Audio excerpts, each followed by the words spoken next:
Welcome to another Achieving Science video. This video is all about carbon footprint. So let's begin first of all where carbon is found. Carbon is found within plants, within living things, so within carbohydrates, within proteins. It's found within diamonds, the hardest material on Earth. It's found within a pencil. It's not lead inside the pencil, it is graphite within the pencil, which is made of pure carbon. It's found within fossil fuels, so things like coal, oil, and natural gases all contain carbon.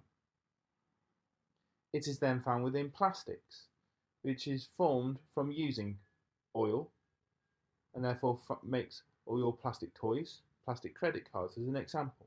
And of course, carbon dioxide is also found within our atmosphere and also dissolved within our oceans as well.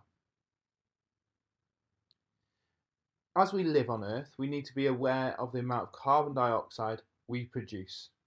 We refer to this as our carbon footprint. And the definition of our carbon footprint is, this is the total amount of carbon dioxide and other greenhouse gases emitted over the full cycle of a product, service or event. So we need to look very carefully, if we make a new product, what impact it has upon our Earth. We can also look at ways of reducing our carbon footprint. If we're aware that we're producing carbon dioxide, then we can introduce ways of reducing the amount of carbon. Ways that we can do it. First of all, we burn a lot of fossil fuels for electricity. So first, we can look at ways of other alternative methods of generating electricity.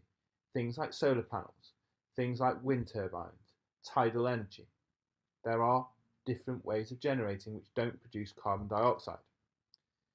We can look at ways of conserving the energy that we use. We don't leave things on standby and therefore requiring fossil fuels to be burnt to keep it on standby. We switch it off instead. We can grow more plants. We know that plants use carbon dioxide to carry out the process of photosynthesis. So if there's more plants, there's more photosynthesis, there's less carbon dioxide in our atmosphere. Other ways that we can do it, we can capture carbon and store it.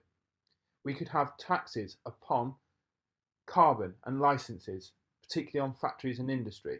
We could also have carbon neutrality, where there has to be zero net releases.